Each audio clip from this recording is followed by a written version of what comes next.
La época Atlante. Del libro Concepto Rosacruz del Cosmos, de Max Heindel. Los cataclismos volcánicos destruyeron la mayor parte del continente lemúrico, y en su lugar surgió el continente atlántico, en el sitio que actualmente ocupa el océano del mismo nombre. La ciencia materialista, intrigada por la historia de Platón, hizo investigaciones respecto a los atlantes, quedando demostrado que hay más de una base sería en esa historia, y que dicho continente puede haber existido. Los ocultistas no solo saben que existió, sino que también conocen su historia, que ahora describiremos. La antigua Atlántida difería de nuestro mundo actual en muchas cosas, pero su mayor diferencia se encontraba en la constitución de su atmósfera y del agua de aquella época. De la parte austral del planeta venía el aliento ardiente de los volcanes, que se encontraban aún muy activos. Del norte llegaban los bloques de hielo de la región boreal.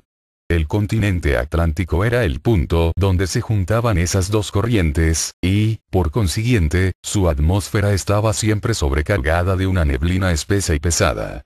El agua no era tan densa como ahora, pues contenía una proporción mucho mayor de aire. Había, además, mucha agua en suspensión en la pesada y nebulosa atmósfera de la Atlántida. Al través de esa atmósfera nunca brillaba el sol con claridad. Aparecía como rodeado de una aura de luz vaga, como sucede con los faroles de las calles en tiempo de neblina. Entonces solo se podía ver a una distancia de unos cuantos pies en cualquier dirección, y las líneas de los objetos distantes se veían borrosas e inciertas. El hombre se guiaba más por su percepción interna que por su visión externa. Y no solamente la Tierra de entonces, sino también el hombre, eran muy diferentes a los actuales. El hombre de entonces tenía cabeza, pero casi nada de frente. Su cerebro no tenía desarrollo frontal. Su cabeza era huida casi desde arriba de los ojos hacia atrás. Comparados con nuestra humanidad, eran gigantes. Sus brazos y piernas eran mucho más largos, proporcionalmente a sus semejantes a los del canguro. Tenía pequeños ojos parpadeantes, y su cabello era de sección redonda.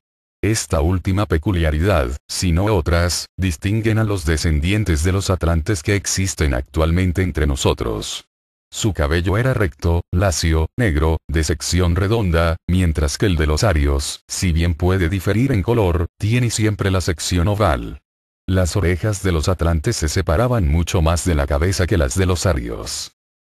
Los vehículos superiores de los atlantes primitivos no estaban en posición concéntrica con relación al cuerpo denso, como lo están los nuestros. El espíritu no era aún del todo un espíritu interno. Estaba parcialmente fuera, y, por lo tanto, no podía dominarlo tan fácilmente como cuando está completamente dentro. La cabeza del cuerpo vital estaba fuera y se mantenía mucho más arriba que la del cuerpo físico. Hay un punto entre los arcos superciliares a una media pulgada bajo el cutis que tiene un punto correspondiente en el cuerpo vital. Ese punto no es el cuerpo pituitario, que está mucho más adentro de la cabeza del cuerpo denso. Puede llamársele la raíz de la nariz. Cuando esos dos puntos del cuerpo vital y del físico se ponen en correspondencia, como sucede en el hombre actual, el clarividente los ve como una manchita negra, o mejor dicho, como un espacio vacío, semejante a la parte invisible de la llama del gas. Este es el asiento del espíritu interno del hombre, el santuario de los santuarios, Sancta Sanctorum, del templo del cuerpo humano, creado para todo lo que no sea el espíritu interno del hombre, el ego, cuyo hogar es. El clarividente puede ver con mayor o menor claridad, de acuerdo con su capacidad y ejercitamiento, todos los diferentes cuerpos que forman el aura humana. Únicamente ese punto, ese sitio, está oculto para él.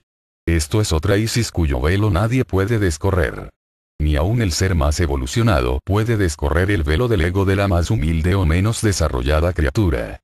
Eso, y únicamente eso, sobre la tierra, es tan sagrado, que está completamente a salvo de toda intrusión. Esos dos puntos de los que acabamos de hablar, uno en el cuerpo denso y en su contraparte del cuerpo vital, estaban muy separados en el hombre de los primitivos tiempos de la Atlántida, como está en los animales actuales. La cabeza del cuerpo vital del caballo está muy separada de la de su cuerpo denso.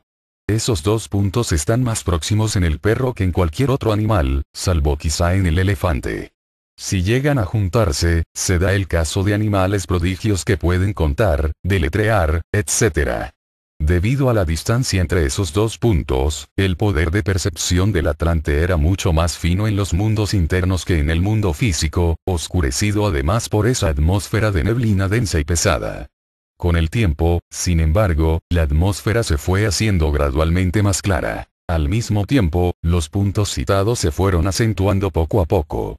Conforme se iban aproximando, el hombre iba perdiendo su contacto con los mundos internos, haciéndose estos más oscuros conforme el físico se aclaraba. Finalmente, en el último tercio de la época Atlante, el punto del cuerpo vital se unió al del cuerpo físico correspondiente. Hasta ese momento no estaba el hombre plenamente consciente del mundo físico. Pero al mismo tiempo que se obtuvo la plena visión y percepción del mundo físico, se perdió la capacidad de percibir los mundos superiores, capacidad que se fue perdiendo gradualmente en la mayoría. En los primeros tiempos el Atlante no percibía claramente las líneas de un objeto o persona, pero veía su alma y enseguida conocía sus atributos, ya estos fueran beneficiosos para él o no. Sabía enseguida si el hombre o animal a quien estaba mirando se encontraba en disposiciones amigables o agresivas para él. Sabía prontamente, por medio de su percepción espiritual, cómo debía tratar a los demás, y cómo podía escapar a los peligros, y, en consecuencia, cuando perdió la visión de los mundos espirituales, sufrió muchas tristezas por ello. Larmoals fue la primera de las razas atlantes. Tenían muy poca memoria, y esta poca estaba relacionada únicamente con la sensación. Recordaban los colores y los sonidos, y de esta suerte desenvolvieron hasta cierto punto el sentimiento. El lémur no tenía sentimiento alguno, en la más sutil acepción de la palabra. Poseía el sentido del tacto, podía sentir las sensaciones físicas de dolor, de comodidad y confort, pero no las sensaciones espirituales o mentales, como la alegría, la tristeza, la simpatía o la antipatía. Con la memoria obtuvieron los atlantes los primeros rudimentos del lenguaje. Entonces crearon palabras y ya no hicieron más uso de los simples sonidos que hacía el lémur. Los Rmoals empezaron a dar nombre a muchas cosas. Eran todavía una raza espiritual y sus poderes anímicos eran análogos a las fuerzas de la naturaleza. Y no solamente daban nombres a las cosas que los rodeaban, sino que sus palabras poseían poder sobre las cosas denominadas. Similarmente a los últimos lémures, sentían que eran espíritus y nunca se causaron entre sí el menor daño. Para ellos el lenguaje estaba santificado, pues lo consideraban como una expresión directa del espíritu. Y nunca abusaron o degradaron este poder charlando o hablando de nimiedades.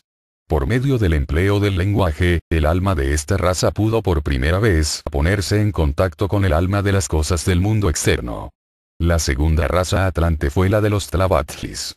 Y ya empezaron a sentir su valor como seres humanos separados. Se hicieron ambiciosos. Pedían que se recompensaran sus obras. La memoria se convirtió en un verdadero factor en la vida de la comunidad. El recuerdo de las proezas hechas por alguno de ellos hizo que el pueblo eligiera por guía al que hubiera efectuado cosas más grandes. Este fue el germen de la realeza. Ese recuerdo de las obras meritorias de algún hombre se mantenía después aún de su muerte. La humanidad comenzó a honrar la memoria de sus antepasados y a adorar en ellos y en otros que hubieran mostrado algún gran mérito. Este fue el principio de cierta forma de adoración que aún es practicada hoy en día por algunos asiáticos. Los toltecas fueron la tercera raza atlante. Llevaron aún más adelante esas ideas de sus predecesores, inaugurando la monarquía y la sucesión hereditaria.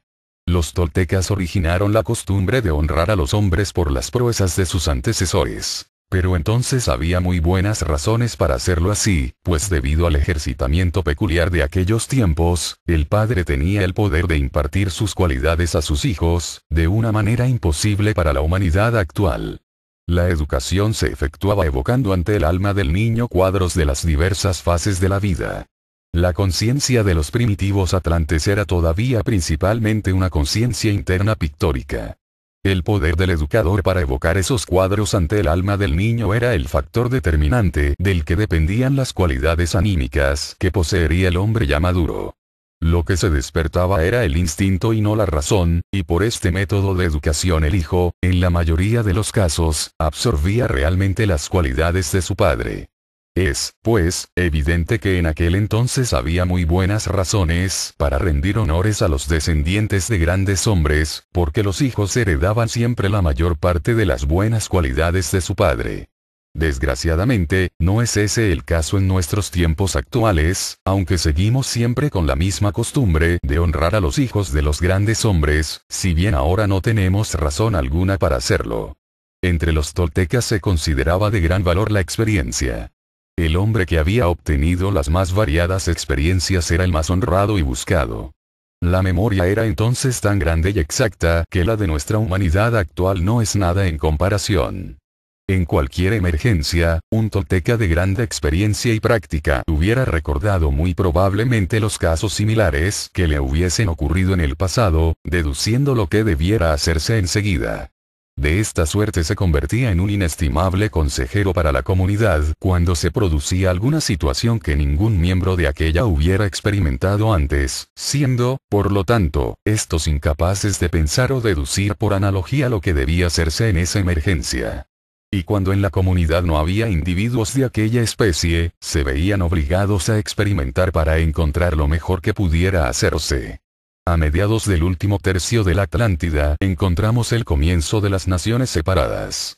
Grupos de personas que habían descubierto entre sí gustos y costumbres similares abandonaban sus antiguos hogares y fundaban una colonia nueva. Pero recordaban sus antiguas costumbres y las seguían en sus nuevos hogares en lo posible, creando otras nuevas que se armonizaban con sus ideas y necesidades particulares.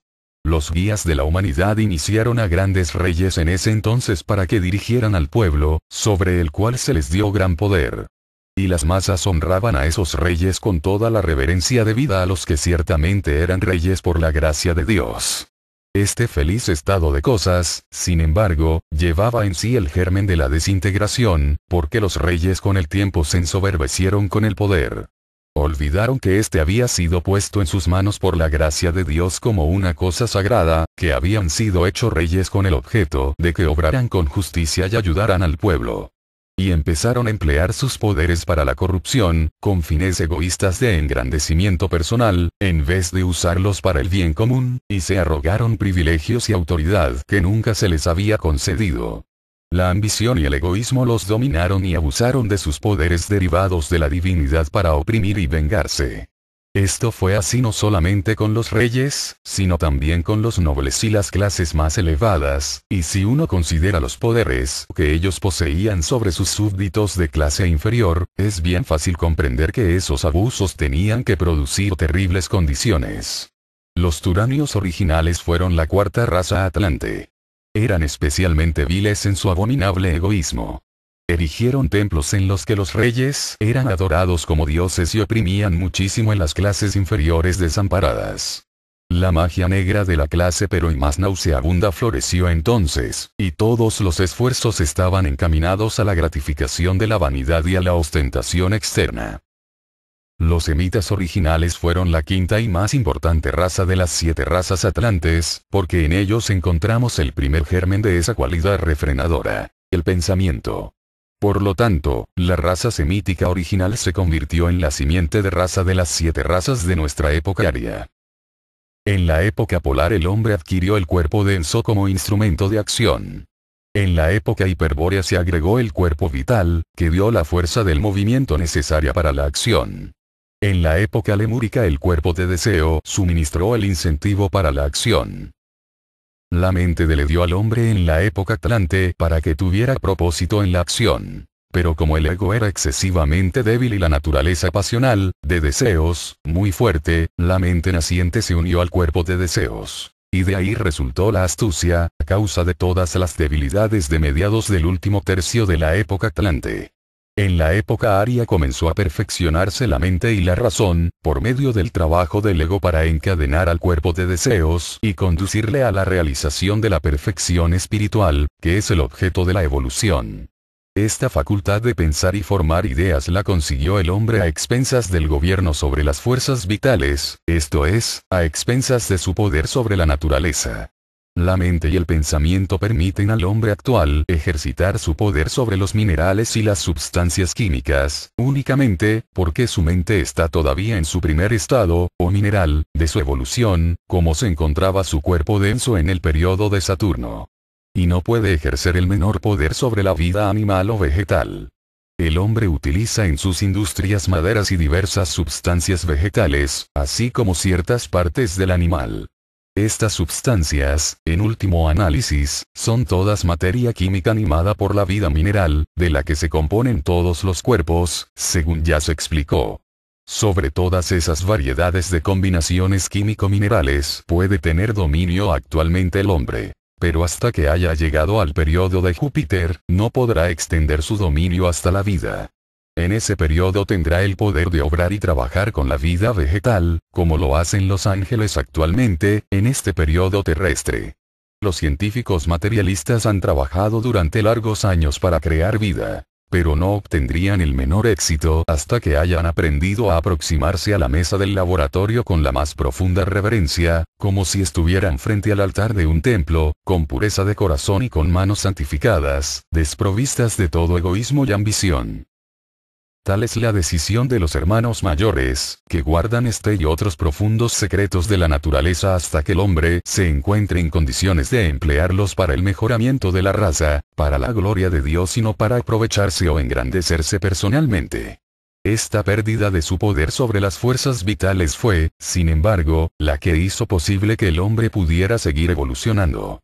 Después de eso no importaba cuán grande se hiciera su egoísmo, porque no podría ser destructor de sí mismo ni de la naturaleza, como hubiera sido el caso si su egoísmo creciente hubiera estado acompañado por el gran poder que poseía el hombre en su primitivo estado de inocencia. El pensamiento que obra solamente en el hombre no tiene poder alguno sobre la naturaleza y nunca puede poner en peligro a la humanidad, como hubiera sido posible si las fuerzas de la naturaleza estuvieran bajo el dominio del hombre. Los semitas originales regulaban sus deseos hasta cierto punto por medio de la mente, y en vez de simples deseos mostraban astucia y malicia, medios por los cuales este pueblo trataba de realizar sus fines egoístas. Si bien era un pueblo muy turbulento, aprendieron a refrenar sus pasiones en gran extensión y a realizar sus propósitos por medio de la astucia, más sutil y potente que la simple fuerza bruta. Y descubrieron por vez primera que el cerebro es superior al músculo. En el transcurso de la existencia de esta raza, la atmósfera de la Atlántida comenzó a aclararse definitivamente, y el punto ya mencionado del cuerpo vital se puso en correspondencia con su compañero del cuerpo denso. La combinación de los sucesos dio al hombre la capacidad de ver los objetos con claridad y nitidez, con contornos bien definidos. Pero esto también se obtuvo a expensas de su visión de los mundos internos. Así que podemos ver y es bueno definir la siguiente ley. Nunca se puede hacer el menor progreso sino a costa de alguna facultad que se poseía previamente, la que se reobtiene de nuevo después en una forma más elevada. El hombre construyó su cerebro a costa temporal de su poder de generar solo, por sí mismo. Con el objeto de adquirir el instrumento con el cual pudiera guiar su cuerpo denso, se sujetó a todas las dificultades, tristezas y dolores que involucran la cooperación necesaria para la perpetuación de la raza, y obtuvo su poder de razonar a costa de la pérdida temporal de su visión espiritual. Mientras que la razón le benefició de muchas maneras, arrojó de él su visión del alma de las cosas que antes le hablaba, y la adquisición del intelecto, que es ahora la más preciosa posesión del hombre, era contemplada con tristeza por los atlantes, que lamentaban la pérdida de su visión y poder espirituales, pérdida que marcaba su adquisición. Sin embargo, era necesario el cambio de los poderes espirituales por facultades físicas, para que el hombre pudiera funcionar, independiente de toda guía externa, en el mundo físico, que debía conquistar. A su debido tiempo esos poderes serán obtenidos nuevamente, cuando por medio de sus experiencias y de su jornada a través del mundo físico más denso, haya aprendido a usarlos apropiadamente.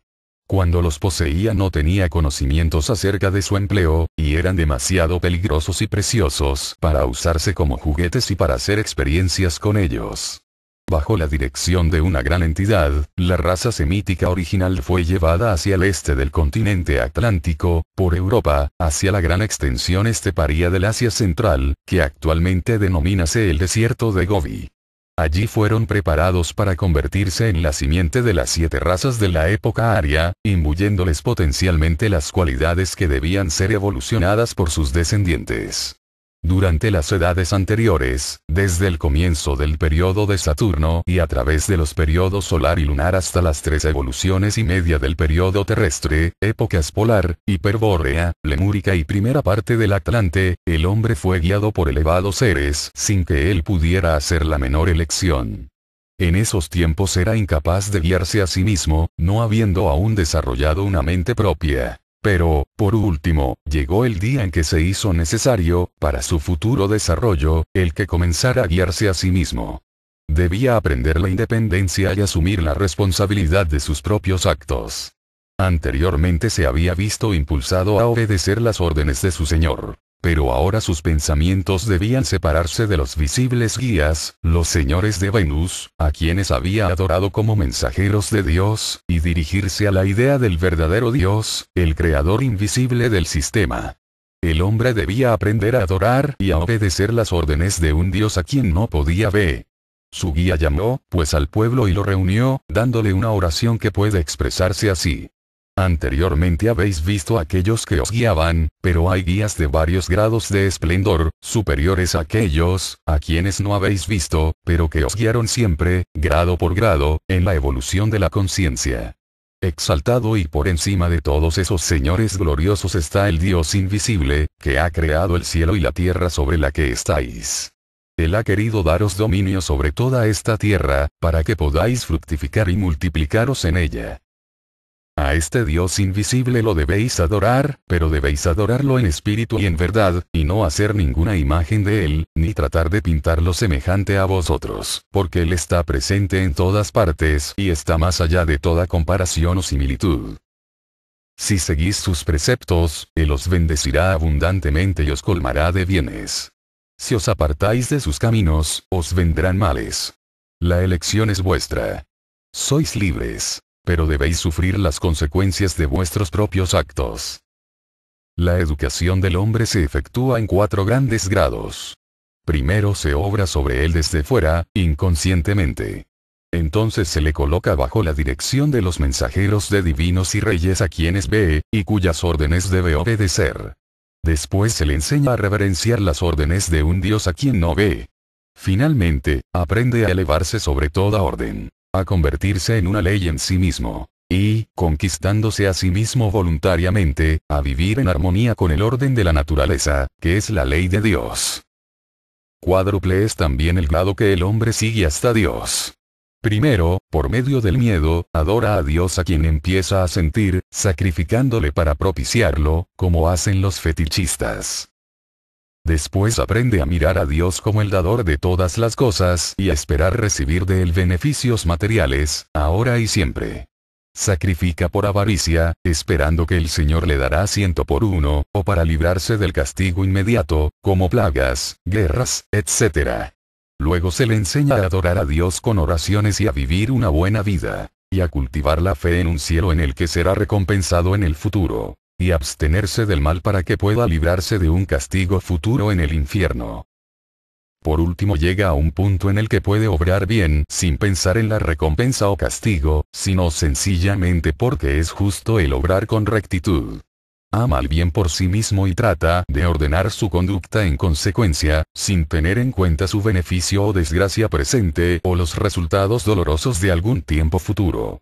Los semitas originales habían llegado al segundo de estos grados. Se les enseñó a adorar a un Dios invisible y a esperar ser recompensados con beneficios materiales o castigados con aflicciones y dolores. El cristianismo popular es el tercer grado.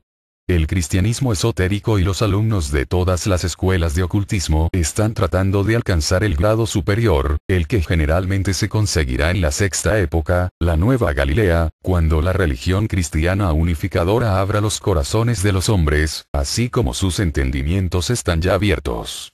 Los acadios fueron la sexta y los mogoles la séptima de las razas atlantes. Estos evolucionaron aún más la facultad de pensar, pero siguieron líneas de razonamiento que los desviaron más y más de la corriente principal de la vida en desarrollo. Los chino-mogoles sostienen hasta hoy en día que esos medios anticuados son los mejores. El progreso requiere constantemente nuevos métodos y adaptabilidad que conserve las ideas en un estado fluídico, y, en consecuencia, esas razas decayeron y degeneraron junto con el remanente de las razas atlantes. Conforme las pesadas neblinas de la Atlántida se condensaban más y más, la creciente cantidad de agua fue inundando gradualmente ese continente, destruyendo la mayor parte de la población y las evidencias de su civilización. Pero un gran número se salvó del continente que se sumergía bajo las inundaciones y ganaron la Europa. Las razas mogólicas son las descendientes de esos refugiados atlantes. Los negros y las razas salvajes de pelo duro y motoso son los últimos remanentes de los lémures. Del libro Concepto Rosacruz del Cosmos, de Max Heindel.